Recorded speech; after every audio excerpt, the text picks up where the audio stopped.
We are approaching the last 13 round of games in the Premier League this weekend. So it is game week 25 in the English Premier League this weekend. And of course, we have two big games on the cards. It's going to be interesting this weekend in the Premier League. The early kickoff between Manchester United and of course Tottenham Hotspur at Old Trafford. And of course, a Super Sunday at Anfield. Liverpool will take on Manchester City. Of course, Arsenal will host Sunderland as well in one of the games this weekend in the English Premier League. Welcome to another edition of Sports Hangout, where we give you the latest coming from the ever-busy world of sports. We are doing a preview to the big games today for the Premier League this weekend. We are approaching the last 13 games of the season. This is the business end of the season. This is the most important part of the season, definitely, where teams are tired, where fatigue sets in, where teams are weary, where teams drop points. This is where the boys will be separated from the men. And of course, we are here to talk about the games this weekend. Let's start with the big game. I've got JJ as usual. And let's start with the biggest game of the week. JJ, Liverpool up against Manchester City at Anfield. Now, this game is very important for both teams, especially for Manchester City. Last time out, they dropped 2 points to Tottenham Hotspur and giving Arsenal the initiative. Now, they are 6 points behind Arsenal. Interestingly, they might be 9 points behind by the time they play against Liverpool on Sunday. How big is this fixture for Manchester City? Is this a make or mark game for Man City? A must-win for Manchester City?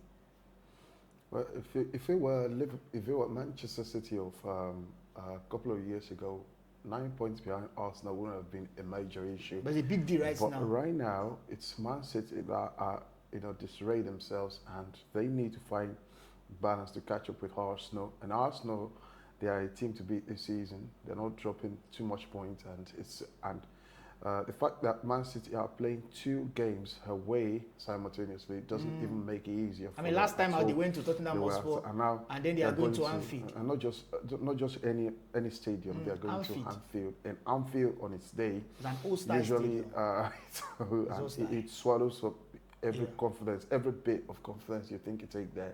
And it becomes really difficult because it soaks you entirely. It snuffs life out of you, and you can't really breathe. So, like you said, it's a clash of titans. It's a huge game for Man City if they are to have any hope of having anything to do in the league this season. But for Liverpool are looking. It's a resurgence. Yes. Of course, the past couple last of games. time out they defeated Newcastle United. It's a resurgence. So it's going to be a game for people it's going to either be a reality check for Liverpool or a goodbye to the league for Man City. So it's really going to be an intense game, a cracker.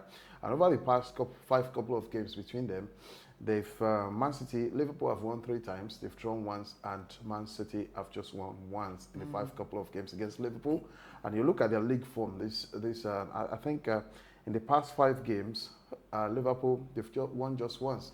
Why Man City almost winless, and it's a bit hedgy of a game, but I do see Liverpool. I don't think Man City are coming out of that game with a point. Okay, let's come back to Liverpool because we know that next season 5 clubs will play Champions League football from the Premier League. So Liverpool right now, if you check the Premier League log, they are not in the top 4, but they are in the top 5, I guess. They are in the top 5. Talking about Liverpool Football Club, this game is also very important for them. Because there are so many clubs that are interested in finishing the top 5. We have Chelsea, we have Manchester United, we have Aston Villa, Tottenham Hotspur. They are far away, but you cannot rule them out because we still have 13 matches to the end of the season. How important is this game for Liverpool as well? Because their target is to finish in the top 5. They are not going to win the league, definitely. They are still in the Champions League, but their target in the league will be to finish in the top 5. They are playing at home. Last time out, they defeated Newcastle United. Do you think they'll be able to follow that up with a win? Especially facing the Man City team, who are also desperate. They dropped 2 points last time out. Pep is angry, he's not happy. It is a game that Pep is not even thinking about dropping any point. But for Liverpool as well, they need this game as well. I'm talking about Liverpool. Yeah, it's hugely important for Liverpool. And they can't afford to slip up against Man City in this game. And for Man City, they are coming with a desperation not to slip up in the league race. Lose for that grant. Liverpool are struggling to make it among the 5 that will qualify for Champions League next season. And all these factors, they make it for the balanced and interesting watch on Sunday. But then Liverpool, like I mentioned, hugely important game for them. they've got to get it right. And right now, they're on a resurgence journey with their current run of form. They won big in the Champions League. They won big against Newcastle United. And now they are playing Man City, a team who just recently won against Newcastle themselves. So, and there's something a game does to you, and it can help boost your confidence, and it can bring your confidence down depending on the result. And but the thing is, Toby, the motivation you play a big game with is usually different from when you approach small teams or less big teams, as you would say. But then for Liverpool, it's a game they can't afford to lose, because everyone will come down to the reality that their past 2 games was just a fluke. And when the pressure from the media comes that way, it can affect their next couple of games, it can affect their run. They can begin to slip up, lose point, drop point against big teams with small teams, and before you know it, it could really derail their campaign. But looking at the teams coming back behind them, I don't think Liverpool, they can lose out on the Champions League. I think as we have it now, there's not going to be any more surprise. Man City, Aston Villa, Manchester, Arsenal, Man United, Liverpool. Okay, I think Chelsea. Liverpool are not even in the top 5 now. They're just number 6 on the league table. So they are also desperate. They are also desperate. They have the chance. Oh, I don't think Chelsea themselves are willing to slip up. So right now, it's a game of it's a real tug of war. I thought they were number 5 before. Now Chelsea is in the mix, and Aston Villa, I don't think they are going to drop out. It's impossible. It will take a massive collapse for them to get out of that. And and the thing is, Toby, are we even considering the fact that a team in England, that we have 2 teams in England in the Europa League, could, if either of them were to win the Europa League, what would that make for, would 6 be going for the Champions League? No, it still makes 5. So which means 1 to 4 will be qualifying. It even makes it more dynamically interesting for teams to struggle for top 4 now, and not just aiming to go into the top 5. Now, before we leave this game, let's talk about Pep Guardiola, the Manchester City manager. And, we are getting reports that this could be his last season at Manchester City. By the way, he became the manager in 2016, so he has spent 10 years at Manchester City. But he wants to end on the high. Why high means that he wants to win the Premier League title. If he gets to win the Premier League title, I'm very sure that will be the first thing we'll do. Just say, I've done enough, I want to leave Manchester City. But for Pep, Manchester City this season, they are through to the next stage of the Champions League. They are playing the Carabao Cup final against Arsenal Football Club. Still in the they FA are Cup. still in the FA Cup. They are still chasing Arsenal in the Premier League title. Do you think that Pep will finish on a good note with Man City? Because a few years ago, remember, he won the treble, he won the Champions League, the league, and then I think the FA Cup as well. But I don't think City can replicate that in 2026, because there's no way you're going to win treble. I don't see them doing something. But do you think that Pep will be able to end on a good note at Manchester City? Yeah, I'm certain that Pep will end on a good note. It's not going to win the treble or the quadruple, but it's going to win a trophy, because he's a serial winner. A Carabao Cup is a trophy. It's a serial winner. But a Carabao Cup is not a major trophy. A Carabao Cup is not a major trophy, yes. It's a trophy, but it's not major. And I think Pep will aim to But last season, City did not win anything last season. Of course, Pep will always argue that they won the competition, but the competition is not, it's not really a trophy. You've got to know that winning, that makes it even, it gives more premium to the Carabao Cup if he were to win in this season. And then if he's leaving, he will be leaving on a high, not the high he would have expected. But sometimes it's better to leave while the ovation is loudest than for you to drop out, head bowed, and have a shameful. It seems that his former apprentice, Mikel Arteta, will not allow He's now taking that. And I think he made a joke once that while he's still in the Premier League, Arteta and Arsenal can win the league, but it's looking rather less likely for that to happen now. And the league is for Arsenal to lose. So they should just, I think, they should just focus more on the Community Shield on the Carabao Cup. Unfortunately, he's coming up against his former apprentice again, Arsenal. And if the Arsenal were to beat him in the Community Shield, build him to the Premier League title, you see, what does that make for Pep Guardiola? It's going to be really fascinating how he ends his tenure at Man City, because I think a list of potential replacements have been thrown up in this week, and it's really interesting to see what is going to come up at City and how he is going to end his career at City. Because if he does end on a very low note, it's really going to. I wouldn't see him exactly. It's like you're coming from the top down. I wouldn't see him going into management anytime soon if it does happen that way. Okay, let's talk about the other game, which is the early kickoff this weekend. Manchester United up against Tottenham Hotspur. For United, they are in a good part right now. They have won their last 3 games in the Premier League, beating Manchester City, beating Arsenal, beating Fulham. They're playing at Old Trafford again, and I played against Tottenham Hotspur, who came back from 2 goals down last time out to pick a draw against Manchester City. This game promises to be interesting. It's the early kickoff game, so of course a lot of attention will be on that game this weekend between Manchester United and of course Tottenham Hotspur.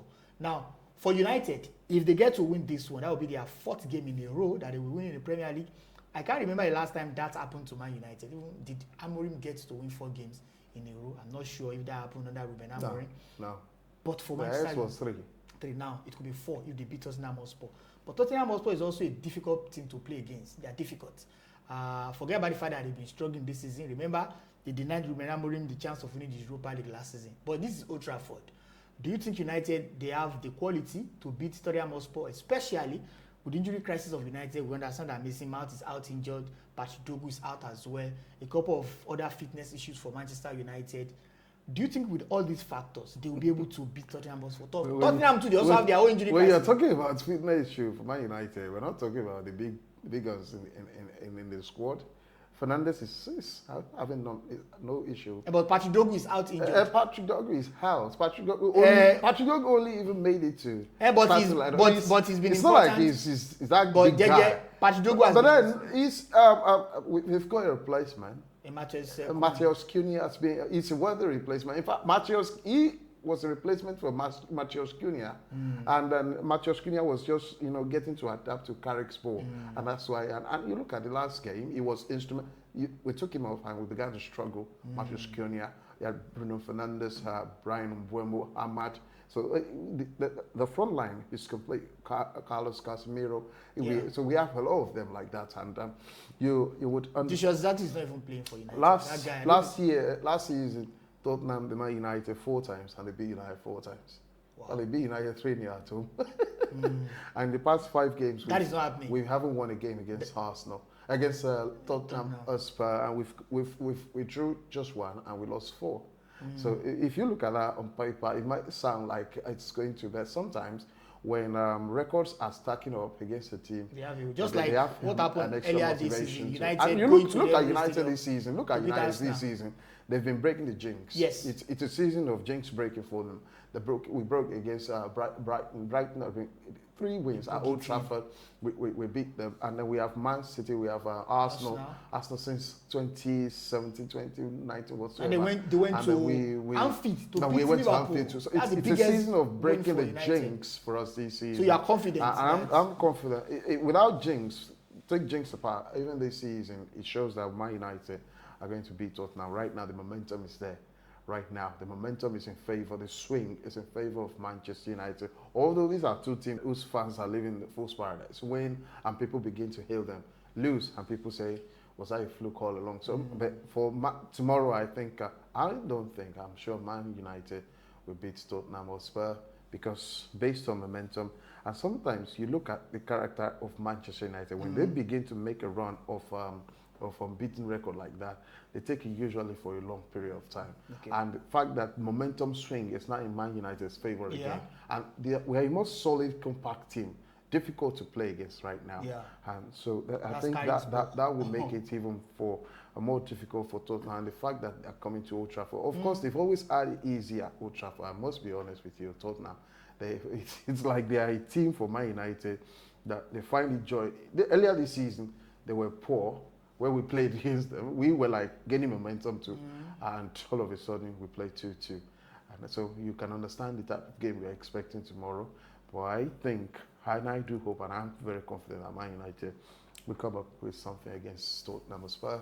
All right. Before I get your predictions regarding those 2 big games, let's look at 2 other games. Small matter, not as big, but I want to talk about those 2 games. Arsenal will take on Sunderland at the Emirates Stadium on Saturday. And of course, Chelsea will go away to the Molineux to take on Wolverhampton Wanderers. Now, interestingly, Chelsea got knocked out of the Carabao Cup on Wednesday.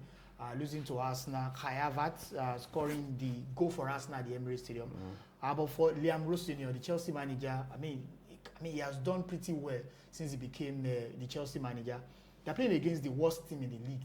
That's Wolverhampton Wanderers. On paper, we expect Chelsea to win that game comfortably, but against Wolves, who are also struggling for their lives, I mean, it's going to be very tough for Chelsea. That's on one hand.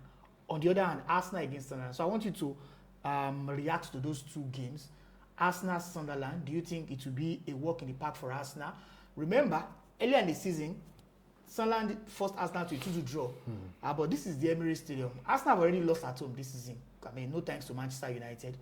So Arsenal is not invincible like that. They can't be beaten.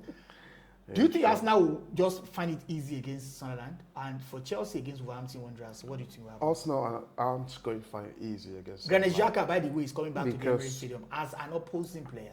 It might interest you to know that the past 5 games between you, apart from the draw, Sunderland have won more games against Arsenal in the past 5 games than Arsenal have beaten them. And of course, records sometimes can be, fluky. Yeah. But you must understand that when I watched the game against Arsenal, the first leg, Sunderland Arsenal, I don't think this season, I don't think, except maybe for Man United, second leg against Arsenal at the Emirates, I don't think a team this season has troubled Arsenal like Sunderland did that day. In fact, they were close to making it in the end. They were close to beating Arsenal. And they showed character. They were fearless. They took the game to Arsenal, and they're like, you're come. In fact, I tell you, they're the only unbeaten team this season at home. Yeah. And it shows character. Yeah. For a team that's just got promoted to and the Premier League. And you must understand that the going away from home for them this season has been a mountain too. Yes, they've lost a lot of games away from home. Yes, which might. They lost to United. They lost to. But then you see the carnage here now is they have nothing to lose, and when you play against teams that have got nothing to lose, it becomes difficult even for you, because the mentality with Arsenal right now is they will struggle so much not to lose points. They are like working gingerly on tenterhooks, and because any point dropped right now is massive. It could be a momentum for Arsenal, even for Man City tomorrow. If Arsenal lose tomorrow, it's a huge momentum for Liverpool, for Man City to go to Anfield. But you think Arsenal will win? I think Arsenal will win. What of Wolves Chelsea? Wolves Chelsea. That's going to produce another goal first. It's always done. It's always been like that. But it's going to be a huge shock if Wolves were to beat Chelsea, even though they are going to Wolves. But I don't think there should be any much surprise. Chelsea should win. Liam Rossinier has done something to that Chelsea team, and it's not going to. I don't see it changing tomorrow. All right, let's wrap up the conversation. Let me get your predictions for the 2 big games. Man City away to Liverpool on Sunday. What do you think? That's going to be 2-1 for Liverpool. Liverpool. Man United 4-0. 4-0. Okay, 4-0 at Old Trafford. Yes, we're going to be. You think it will be a comprehensive victory? It will be. United couldn't beat Fulham comfortably last time. It was 3-2, a 5-goal thriller. Yeah. But you think that you're going to beat Tottenham 4 goals to nothing at Old Trafford? 4 goals to nothing. Okay. There was individual brilliance in the goal against Fulham. Yes. And there was a penalty against Fulham. So it wasn't like they really were helped there. So it's going to be 4-0, comfortable. All right. Let's quickly get your let's get your reactions on our comment section. Do you agree with JJ? He's saying that Manchester United will beat Tottenham Hotspur comfortably, and he has also said that Liverpool will defeat Manchester City on Sunday. Do you agree with him, or do you disagree? Let's get your reactions. Let's get your predictions, and definitely we'll be happy to read from you. Until next time that we are going to meet, I remain Toby. And I'm JJ. Don't forget to subscribe and hit the notification bell. Thank you. Bye.